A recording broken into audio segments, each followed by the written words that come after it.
Hello and welcome back to another update where I cover the latest developments throughout the front line in the Russo-Ukrainian war.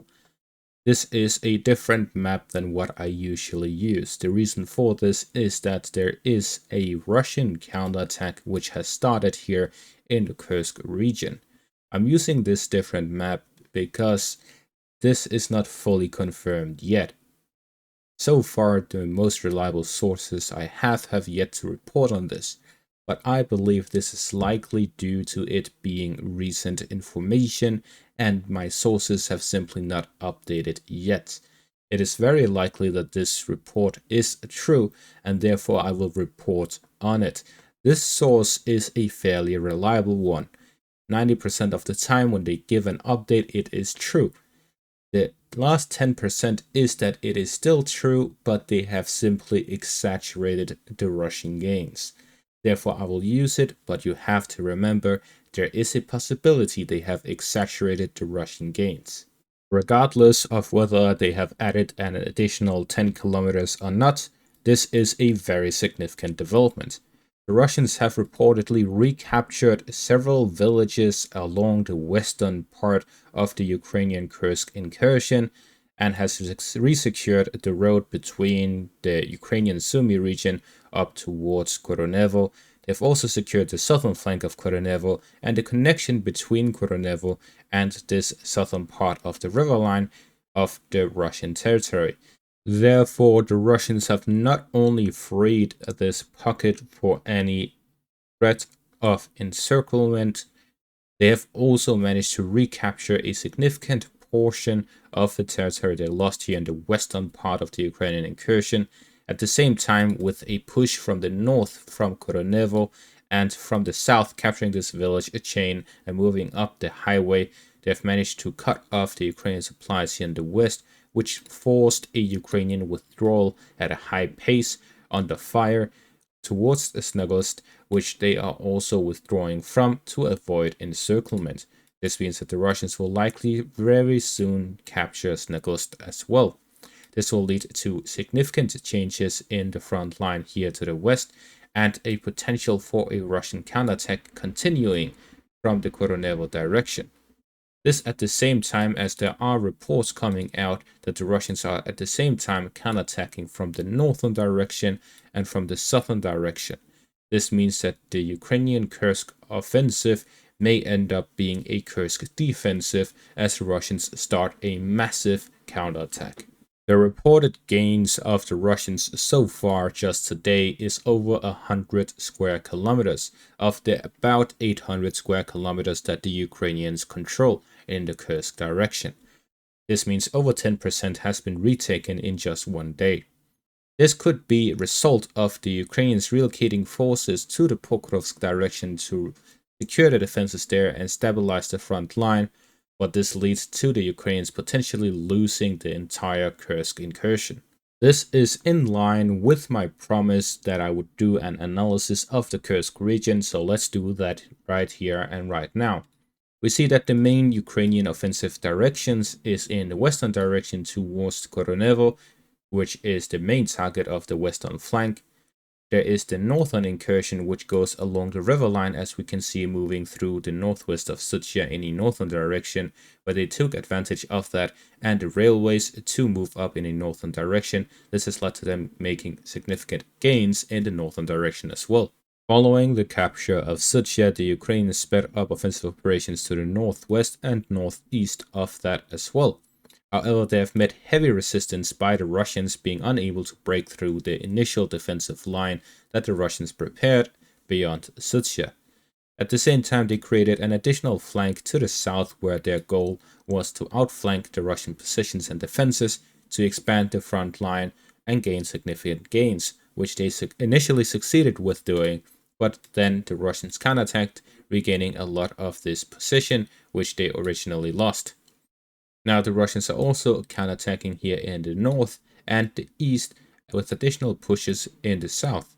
At the same time, we hear reports of additional counterattacks to the north, which would mean that the Russians are really counterattacking on the entire front line. The Russians recently recaptured the village chain along the river line Together with this new assault, where they've recaptured a significant portion of territory in the western parts of the incursion, this points towards a general offensive by the Russians on the entire Kursk salient that the Ukrainians have created. The Ukrainians, according to Deep State Map, the 155th Separate Brigade of Marines is in the Kursk direction. This, combined with reports by Russian sources, the 155th Separate Brigade of Marines, as well as this one right here, the 51st Guards Airborne Regiment from the 106th Airborne Division, has been rotated from the Rostolivka direction to the Kursk direction for this counterattack. This means that so far 2 brigades of the Russians has been sent to the Kursk region to launch this counterattack. This is a minimal relocation of troops. This means that the majority of the Russian forces remain in the eastern and southern front. This means that what is currently happening is simply the results of the Ukrainians being caught off guard during a rotation here in the western parts, where the Russians took advantage of that rotation to launch this pincer maneuver, forcing the Ukrainians that were left behind during the rotation to hold their gains, were forced to withdraw during this Russian counterattack. This also means that the Ukrainians are not defeated just because of this small counterattack, capturing about 12% of the Ukrainian incursion. It simply means that the Russians took and picked the best time to attack. But again, this does not mean either that the Russians will simply do this and then run out of steam instantly. This means that the Russians, based on the recent reports that they're also counterattacking everywhere else really across the front line, means that the Russians here are in a position where they have been planning a counterattack, they've been building up their forces, they've been rotating units, and now they are ready to launch that counterattack. They simply waited for the best opportune moment to attack, and this was it. Therefore, it is very likely that the Russians will use this to push and recapture the Kursk region. How do I believe that the Russians will do this? They'll do a push from Koronevo and Zagotsk once they capture it to reach the intersection here, which will secure additional supply routes towards the western flank of Sucha and reach the main part of the Ukrainian defensive positions in the heart of their incursion. This would also mean that we have to cross this river line here, which there is a gap in between the northern and southern bank right by the intersection. This is why I believe this is their target.